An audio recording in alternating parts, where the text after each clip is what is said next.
ज्ञान सोल्टी चामल प्रेजेंट्स भुन्टी powered by Berger Silk। Bhim दाइ कता हो? म मोबाइल किन्न जान लागेको। तपाईको हिम्मतलाई चाहिँ माने मैले। हैन कस्तो हिम्मतको कुरा गरेकी लक्ष्मी तिमीले? कस्तो हिम्मत हुनु नि? घरमा त्यस्तो भइरहँदा यसरी खुलेआम को हिँड्न सक्छ?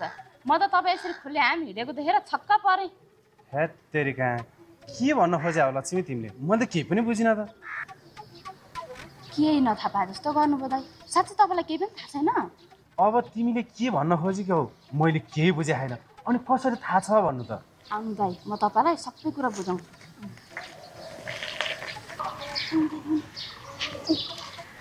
मलाई त यो खबर सुनेर साह्रै दुःख लाग्यो दाइ। तपाईँको त भाउजू बनाउँदिको अनुहारदेखि भने मात्र पनि ढुङ्गाले हानेर कुच्चाइदिनु जस्तो रिस उठिरहेको छ।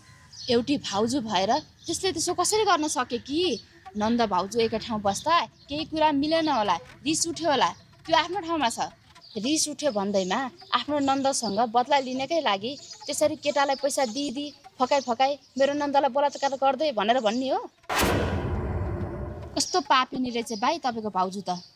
यो कस्तो कुरा गरेकी लक्ष्मी तिमीले? भाउजूले मेरो बहिनीको त्यस्तो घटना घटेको कुरा सबैतिर भन्दै हिँडेको भन्ने कुरा त सबैजनाले मलाई सुनाएकै हो, मेरो कानले सुनेकै हो। तर भाउजूले नै पैसा दिई यो हुन सक्दैन। त्यो केटा र मेरी बहिनीको पहिल्यैदेखि लभ परेको हो। मेरी बहिनीले धेरै माया गर्थे त्यसलाई। त्यो केटाले मेरी बहिनीको मायाको फाइदा उठाएर आज यो दिन आएको। तर यो कुरा गोप्य राखिदिएको भए मेरी बहिनीलाई धेरै सजिलो हुने थियो।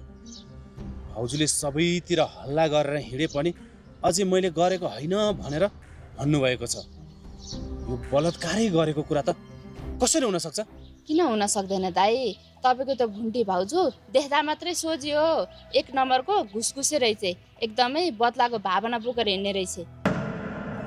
तपाईँले, तपाईँकी आमाले, तपाईँको बहिनीले त्यो भुन्टीलाई बेला बेलामा दुःख दिनुहुन्थ्यो रे, सताउनुहुन्थ्यो रे, गाउँमा बस्दा हेला गर्नुहुन्थ्यो रे।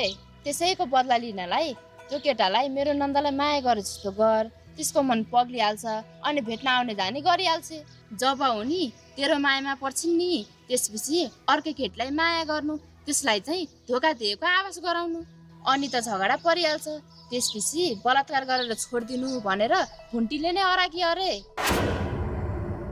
त्यो केटा त भुन्टीकै माइती गाउँको रहेछ नि त।